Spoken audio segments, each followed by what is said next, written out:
Pramara mangos ngomong ambreng kadhe karonaning kasose haning marga memawat wong risang kandha wastrat maca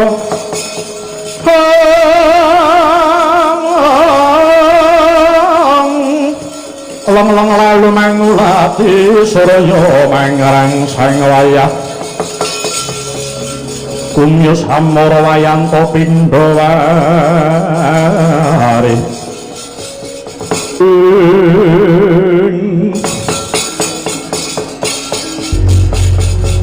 bareng aku tenggat pinggir alas lakok dadi kepethuk kethek putih ngaglah ana tengah dalan sajae kaya bisa tata jalma marang aku Riwanda Seta sapa jenengmu bocah bagus yen kowe takon marang aku jenengku Senggana, kowe sapa?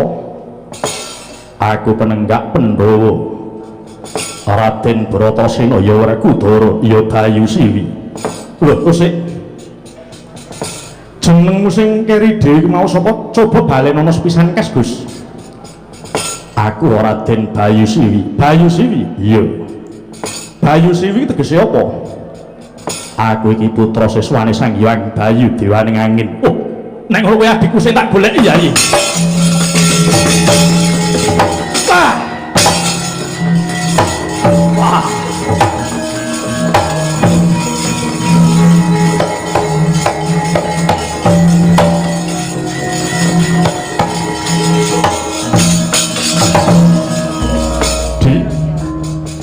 Aku iki kakangmu sedulur tunggal Bayu ya Dik, kowe kuwi adikku. Aku kedarang-darang tekan ngalas kene iki ya mergo kepengin ketemu karo adikku ya kowe kuwi sing tak goleki ya iki. Mula aku tak ngerangkul ya Dik, aja tok tulak ya Dik. Mengko dhisik. Aja gumampang kowe ngaku aku dadi sedulure Bratasena yen durung ana bukti lan nyatane. Lho. Lah wong buktine wis cetha ngono kok Dik. Coba sawangen sandang penganggonku iki kabeh rak padha to karo agemanmu. Wiwit saka pupuk nganti tekani kuku Pancanaka kabeh ora ana sing geseh. Iki busana paring Sang Hyang Bayu marang putra-putrane dadi wis gamblang nek aku karo kowe iki sedulur tunggal Bayu. Aku pancen tau didongengi dening Bapa Bathara Bayu. Jare ana putrane sing wujud wanara putih jenenge Anoman dudu Senggana. Wo laku jurane. Anoman ki ya aku iki kepiye to kuwi? Kena ngopo kowe mau ora ngaku jeneng Anoman kok dadak nganggo jeneng Senggana. Wo seling surup bocah iki. Di jenengku kuwi akeh ya Di. Anoman ya jenengku, Senggana ya jenengku. Rama Ndayapati ya jenengku, Maruti Anjani putra kuwi kabeh jenengku. Ya wis saiki ngene wae. Piye? Yen nyata kowe putra siswa saka Sang Hyang Bayu, kowe kudu bisa nggancarake kanthi cetha. Putra Bayu cacahe ana pira, mapan ana ngendi lan sapa jeneng siji-sijine. Yen ora pecus nyeritake genah yen munyuk ngawur. Weh lah dalang. Ya. Ya, yang pancen mengkono penjaluk tak turuti. Ngene. Kadang Bayu iku cacahe ana 5. Yaiku kang sepisan Bayu Kenara, ulese putih, rasane legi, watake suci, dununge ing kiblat wetan, nguwasani bayuning para wanara, ya aku iki wujude. Kaping pindho Bayu Waneras, ulese abang, rasane pedes, watake perwira, dununge kiblat kidul, nguwasani bayuning para raseksa, wujude ditya jajal wreka. Kaping 3 Bayu Kanetra, ulese kuning, rasane asin, watake birai, dununge kiblat kulon, nguwasani bayuning satu kewan, wujude gajah situ bondo. Kaping 4 Bayu Langgeng, ulese ireng, rasane pahit, watake sentosa, mapaning kiblat lor, nguwasani bayuning kayu watu, wujude gunung Mainaka. Genepe kaping 5 Bayu Mangkurat, ulese ijo moyo-moyo, rasane gurih, watake wicaksana, dununging puser bumi, nguwasani bayuning jalma menungsa, wujude Raden Bayu Siwi. Ya kowe kuwi.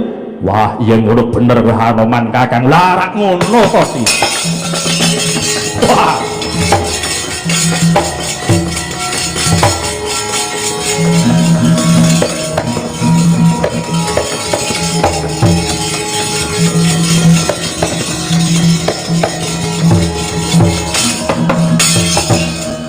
Oh, adikku di adikku. Pirang-pirang tahun nggonku ngupaya marang sira Yayi Werkudara jebul malah ketemu ana kene. Iya. Basaku tampan ana Anoman kakangku. Ya, bekti wis tak tampa di. Lega rasane atiku dene wis ketemu karo sing tak goleki. Lah iki banjur si Adir arep menyang endi kok mbrengku tekan kene. Iya. Ngestokke dawuh Drestarata bapakku. Aku bakal babat Wana Marta ngarep iki. Kowe arep babati alas iki? Iya. sing perintah sapa sing dawuh Drestara wong tuaku kanggo ijol negara Ngastina sing wis kebacut diparingke marang Gurupati kakangku aku kadawan bubak alas iki prune bisa kanggo mukti kula warga Pandhawa. Waduh Yai yang kena tak iman aja mbacut ya di baliya wae sebab apa kowe mbalekke lakuku sebab aku ngiman marang keselamatanmu alas ngarep iki gawat kelewat wingit kepati lho di kowe dilorotke dening wakmu Drestara ya di kowe diblusukke nyang kandang setan kuntur wae di ngimano marang uripku Werkudara kagyatri sangga pirangurangku dinempit kempit duh sang retnaning bawana Anoman kakangku apa di kowe kena ngaku sedulur marang Bratasena ning wanti-wanti welingku aja pisan-pisan kowe nyampuri perkaraku loh aku iki ora nyampuri perkaramu nanging jejering sedulur aku ngeman marang jiwaragamu pati uripku aja tok eman pati ora galak kaya macan kabeh mau pancen wis tak jarek Bratasena wani mukti ya kudu wani mati pareh ning aku wis kebathus aguh marang Drestara bapakku mulai yen aku mundur sejangkah ora urung bakal tetel kasatriyanku tetel sawetara kasatriyanmu ora apa-apa matone slamet di aja rembugan dawa-dawa sumingkira aja ngalang-alangi Bratasena yen nganti nggonku babat alas sirahmu sampluk perbatang pecah aja takut dusuh aku bakal semingkir saka kene yen bareng karo Siradi wah munyuk kurang ajar wah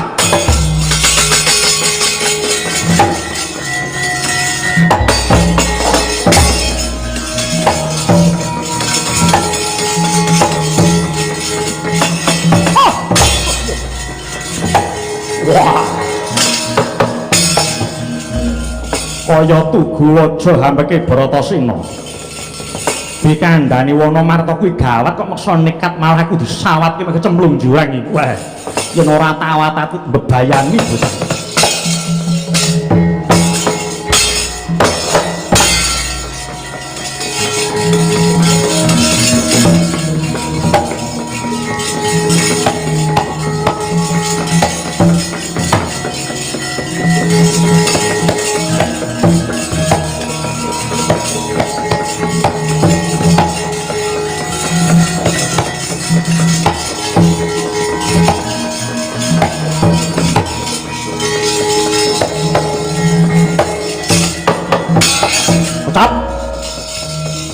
nalika semana dian Bratasena usida Ganedya wiwit babat Wonomarta sigra mlintir gumbala unjal huswa mekos kadya tek saka nembur wisa alas gung gegara tan kebak gurda ting jenggelek panging kekayeng sambung sumambung tepung hamaro gunung sigra katrajang kridane sang panunggak padha sanalika bumi horeg gora gurnita padas padha gempal jurang samya jugruk awet kang gedhe rebah kabarubuh kang jero tancepe padha pokah ingkang cethek rungkat sak oyot-oyote amatu gilang kinaryon slang gugur anggraning arga gemaruduk sabawan nganti kaya garahing mangsa labuh buron wana hambyar bubar mawut sar-saran gajah banteng singa barong warsa lawan kidang menjangan dalah beri-beran otot kencengaran sang wedana bapak nitrandhek hangatirah anggeget waja dian Bratasena sigra mbabati Wonomarta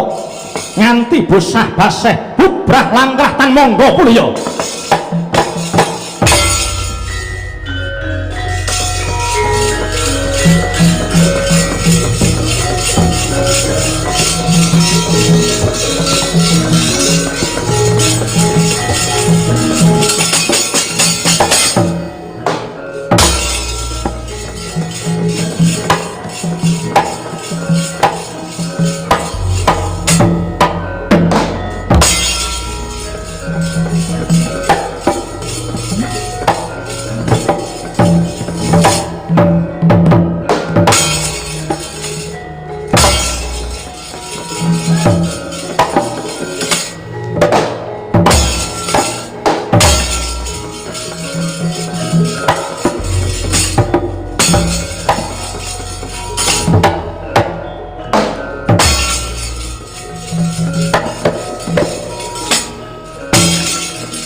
Yatri sangapira ngurnangko kinempit-kempit Kusangretnaning bawana Waduh Ibu karepe dhewe ana menungso salah gawe ngorak-arik papan wis maning para jin dadi atri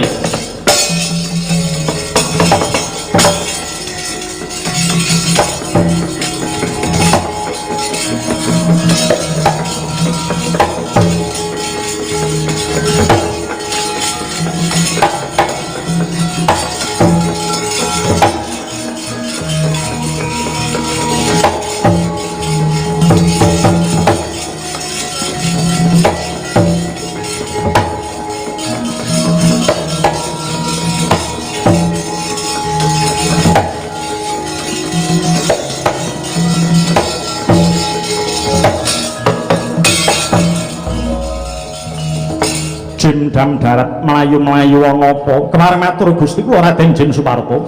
Iya, matur. Wonten satunggaling jalma manungsa ingkang namipun Bratasena. Jarak ngrisak wisma-wisma papan dunungipun para jim. Saengga kathah kawula ngamartengin sami kapracundang Gusti. Usana mangsa bara ngersa maduka. Kulun sang Kanjeng langit kalak-kalak katon. Hurking sanging sang maweh gandrung ya jagat dewa Bathara teko elok temen si kemarat Bratasena kumawani soroh nyawa maring Praja Ngamarta patih Jimdam darat nunggula mara kiratna wadya demit setan berkasaan ayo tak kanthi mapake kridane wong kang ngurang potok Jawi kula dherekaken Raden. Semanggahan grus-grus sumber lindu bumi gonjing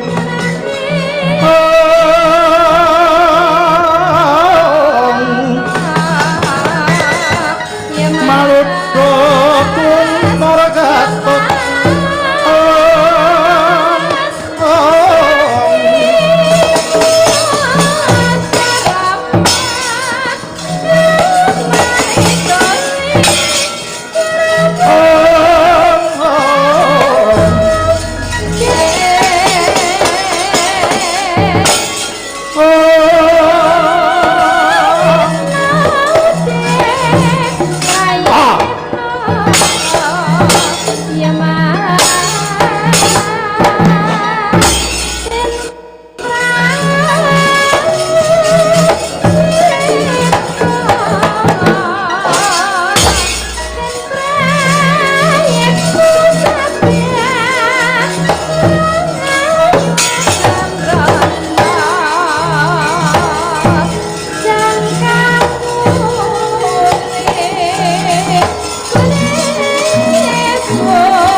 Gumregut ngembat watang raposo mungsu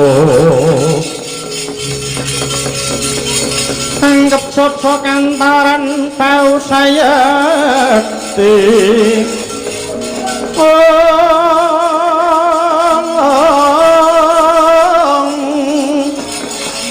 dingoleno prapting lampus sirna madyaning palukon waduh kenapa kok waduh wangune sing jeneng Bratasena nggawa ingon-ingon munyuk putih dada munyuk nek nglelingi ora jamak wong nganggo jam barang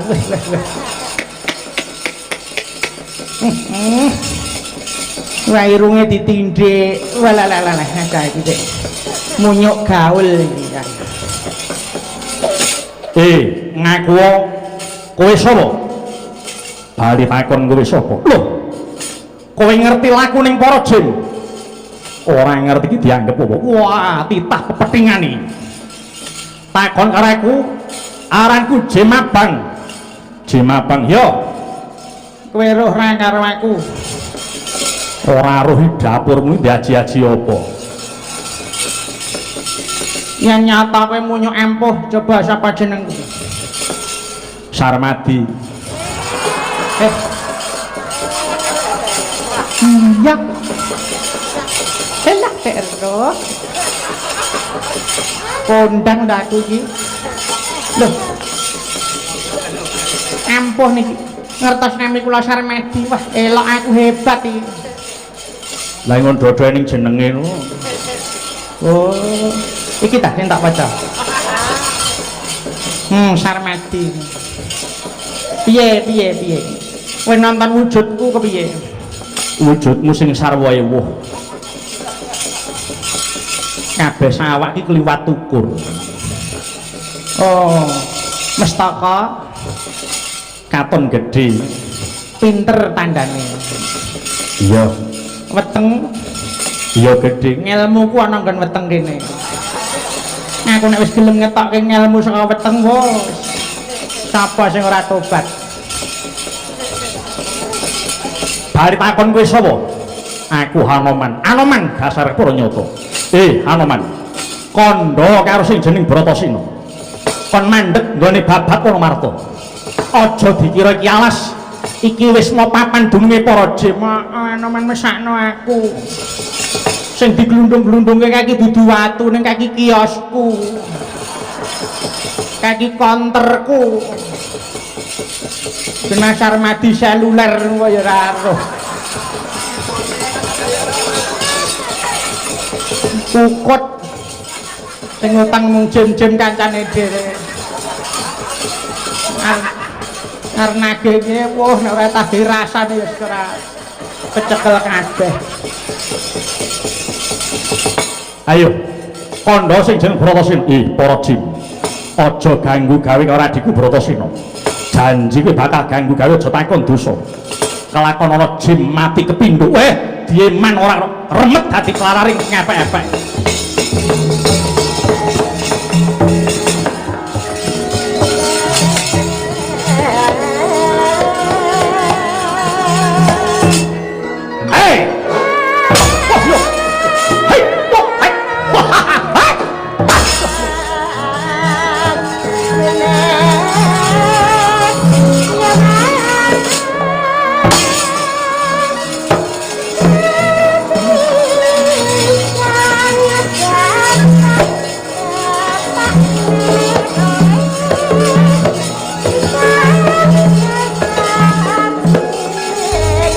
Minggat.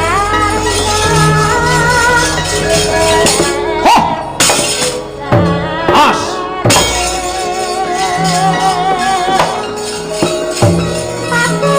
Hey.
Aduh, marah.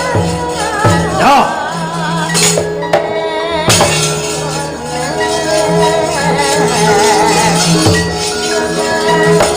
Oh, hei, biar.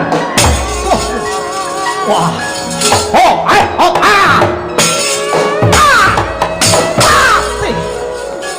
Yo.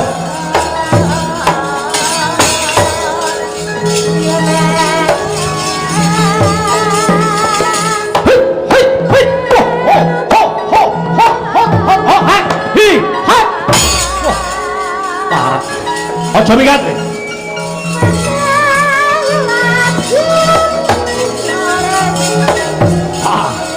iya hei dia oh hei oh pak ini apa ini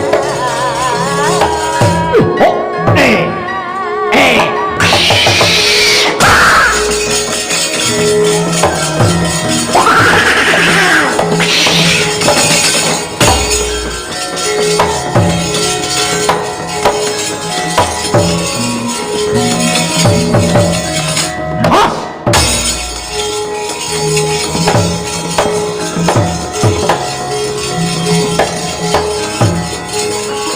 wah hei wah wah oh hei hei oh hei wah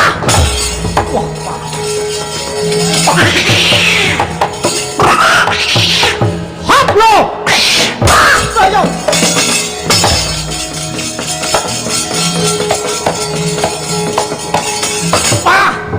hey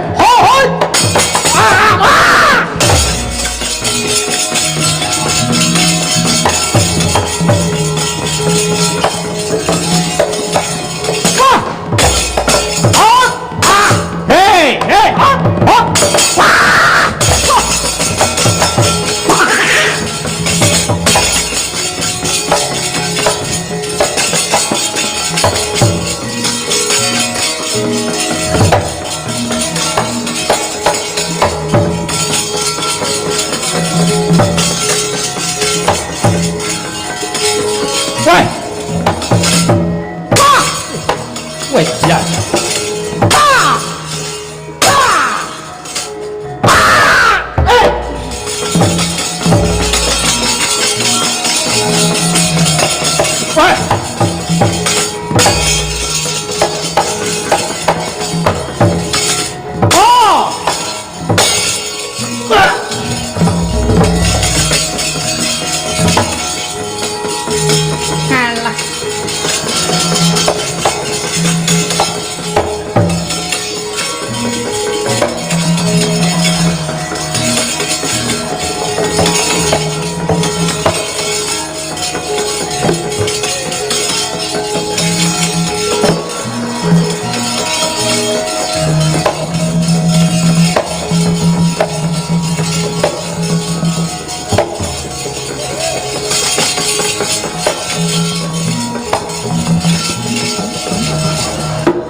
leng-lenging driya mangun tung kanduhan rimang lurena tanpa kanin amuk swara mrata jaya mratayu aja mung para jim sing tok tanding ayo jim Supartawayana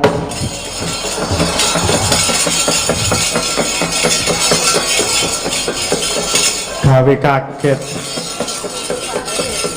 karena medun kok angin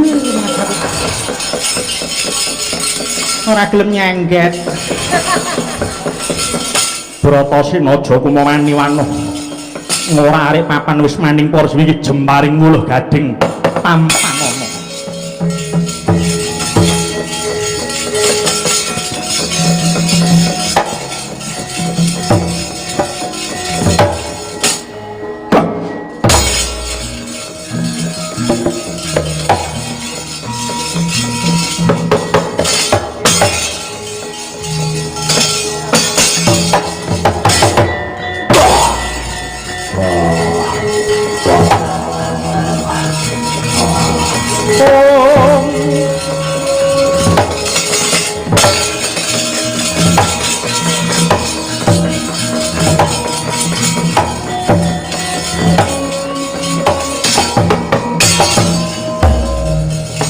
nancep ana wentismu jemparing wuluh gading kelakon tuntas ulu diram nggih marganing pati Mbah Bratasena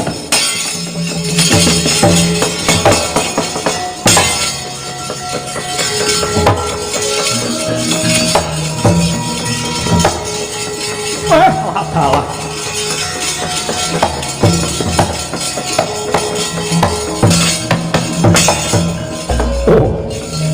adikku Bratasena numusi apa sing dadi kandhamu kowe mau kandha Bratasena wani mukti kudu wani mati ora jeneng aku iki ora gelem tetulung karo sedulur ki babar pisan ora ning tak kekudang wujudno apa sing tak ucapke Bratasena ayo ketokno prawiramu jaya jaya salam nggih Bratasena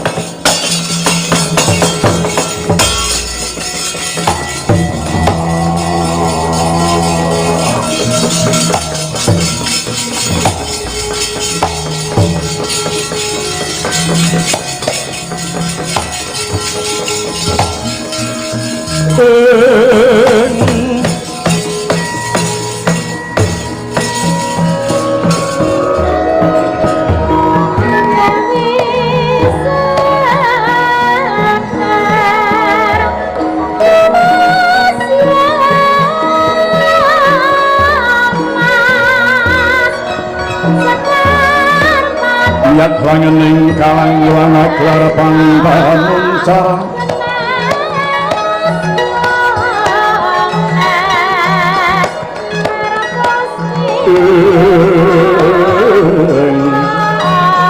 Dinan lipo nang sureng sorote tambatan